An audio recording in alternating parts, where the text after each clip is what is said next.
Hello दोस्तों, राम राम भाइयों। आप सभी का स्वागत है मेरे एक न्यू ब्लॉग में। अपने खेत की तरफ आ चुका हूं क्योंकि कल हमारे धान की रुपाई हो रही थी तो हमारा आधा खेत हो चुका था, पूरा खेत नहीं हुआ था। तो उसी खेत को देखने के लिए मैं आया था सुबह सुबह कि हमारे खेत में लेबर आ गए कि नहीं, क्योंकि कल शाम को ही मैंने उसमें लेवा करवा कर खेत को छोड़ दिया था। उसमें मैंने बियाड़ भी फेंक दिया था कि सुबह लेबर आए तो हमारे खेत में धान की रुपाई चालू हो जाए। हमारे खेत में लेबर आ चुके हैं, धान की रुपाई चालू हो चुकी है। मैं देखने के लिए गया था मगर गर्मी आज बहुत ही ज्यादा है सुबह सुबह, तो मैं भागकर आ चुका हूँ। जो हमारे खेत के बगल में जंगल लगा हुआ है उसी के पेड़ों की छाव में बैठा हुआ हूँ। ये वही जंगल है, इसी जंगल में मैं बैठा हुआ है हमारे खेत के जस्ट बगल में ही। देखिए बहुत ही ठंडी हवा चल रही है क्योंकि बहुत सारे पेड़ लगे हुए दोस्तों। सुंदर वातावरण, गाँव का आनंद ले रहा हूँ दोस्तों। सामने हमारा खेत है, देखिए धूप भी निकल चुकी है। ये हमारा खेत है, हमने इन खेतों में शाम को ही लेवा करवा के छोड़ दिया था। और देखिए सभी खेतों में बियाड़ भी फेंका जा चुका था और जो लेबर आए हैं उधर वाला खेत अभी बैठा रहे हैं दोस्तों। और इस खेत में मैंने बियाड़ फेंक दिया है कि दोस्तों उस खेत को बैठाने के बाद सीधा इसी खेत में आ जाए लेबर बियाड़ को बैठाने के लिए। देखिए वहाँ पर हमारे खेत में 3 लेबर है, 3 लेबरों ने हमारा पूरा खेत बैठाया है। दोस्तों अभी तक फाइनल नहीं कर पाए हैं, आज अभी कुछ ही घंटों के बाद हमारा खेत बैठाकर फाइनल कर दिया जाएगा। और दोस्तों मैंने अभी तक अपने कपड़े भी नहीं बदले क्योंकि कल से हमारा धान की रुपाई हो रहा है दोस्तों। तब से मैंने यही कपड़े पहन रखे हो। देखिए कपड़े में मिट्टी बहुत ही ज्यादा लग गया है दोस्तों। कपड़ा ना बदलने का एक ही कारण है कि दोस्तों मैं कपड़ा बदलूंगा, जो दूसरा कपड़ा पहनूंगा उसमें फिर से मिट्टी लग जाएगी, धुलवाना पड़ेगा। इसलिए मैंने एक ही कपड़ा भी पहन रखा। अभी कुछ देर के बाद जैसे धान की रुपाई खत्म होगी हम तुरंत कपड़ा बदल। तो हमने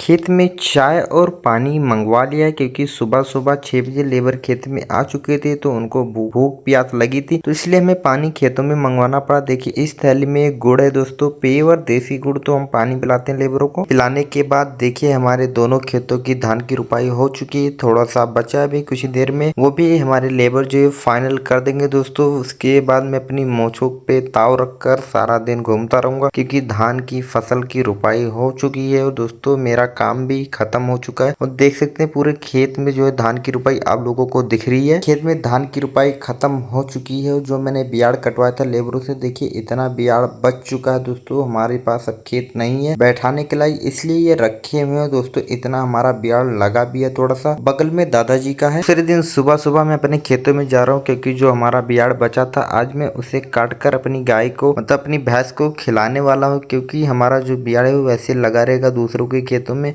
उसे कोई खरीदने वाला भी नहीं है। पहुंच चुके हैं उस खेत में जहाँ पर हमारा बियाड़ लगा। जो हमारा बियाड़ कटा हुआ था उसे हम अपने दादाजी को दे दिया क्योंकि उनका जो बियाड़ वाला खेत है अभी उसमें धान की रुपाई हुई नहीं है, तो उसमें वो धान की रुपाई करवा देंगे। हमारे धान की जो खेत में रुपाई हुई है वो वाला खेत है, देखिए कितने फर्स्ट क्लास हमारे खेत में धान की रुपाई हो चुकी है। और हमारे दादाजी का भी खेत बगल वाला है, उसमें भी धान की रुपाई हो चुकी है। बहुत ही अच्छा लग रहा है खेत देखकर। जो बचा हुआ हमारा बियाड़ था जो लगा हुआ था उसे हमने हसिया से काटना चालू कर दिया क्योंकि इसे हम अपनी भैंस को खिलाएंगे मशीन में बाल कर दोस्तों, वरना ये ऐसे ही लगा रह जाएगा। और दादाजी का खेत भी खाली करना है क्योंकि उन्हीं के खेत में हमने बियाड़ बो रखा था दोस्तों। थोड़ा सा बचा था तो हमने उसे काट लिया। अब इसको लेकर चलेंगे मशीन से बालने के बाद हम अपनी गाय को खिलाएंगे। तो हमने जो हमारा बियाड़ बचा था काट कर घर पे रख दिया और मैं अपने खेतों में जा रहा हूँ, उस वाले खेत में जहाँ पर हमने अपने पस का चारा बो रखा था, कुछ दिन पहले काट कर खत्म कर दिया गया था। तो वहाँ पर आज खाद फेंकना है क्योंकि जहाँ पर हमारे पस का चारा लगा होता है 1 बीघे में, उसे हमने जुता के धान की रुपाई करा दी। जहाँ पर थोड़ा सा है तो वहाँ पर आज खाद फेंकेंगे। जब हम अपने खेतों में जा रहे थे चरी वाले खेत में खाद फेंकने के लिए तो मुझे रास्ते में 2-2 मोर के पंख मिले, तो मैंने उन्हें उठा लिया क्योंकि दोस्तों इस वक्त बरसात का सीजन चल रहा। बरसात जब होती है तो मोर नाचते हैं, तभी उनका पंख गिरता है। कि ये हमारा वही चरी वाला खेत है जिसे हमने कुछ दिन पहले काट कर खत्म कर दिया था। इस वक्त बरसात हो रही है तो हल्का फुल्का कल्ला ले रहा। अगर हम इसमें यूरिया खाद मारेंगे तो और भी जल्दी से कल्ला लेगा। तो दोस्तों हम थोड़ा सा यूरिया खाद लेकर आ चुके हैं। देखिए 1 या 1.5 किलो यूरिया खाद है दोस्तों। इस खाद को हम उस चरी के खेत में फेंकेंगे। जब बरसात होगी तब दोस्तों खाद लगेगा, बहुत ही अच्छा हमारा चरी चलेगा। तो मैंने खाद फेंकना चालू कर दिया दोस्तों। इतने ही खेत में हमें 1 या 1.5 किलो खाद फेंकना है क्योंकि दोस्तों ज्यादा खाद फेंकेंगे तो हमारा जो चरी है जड़ जाएगा। क्योंकि इस वक्त गर्मी भी काफी ज्यादा पड़ रही है, धूप भी बहुत ही तगड़े की होती है दोस्तों,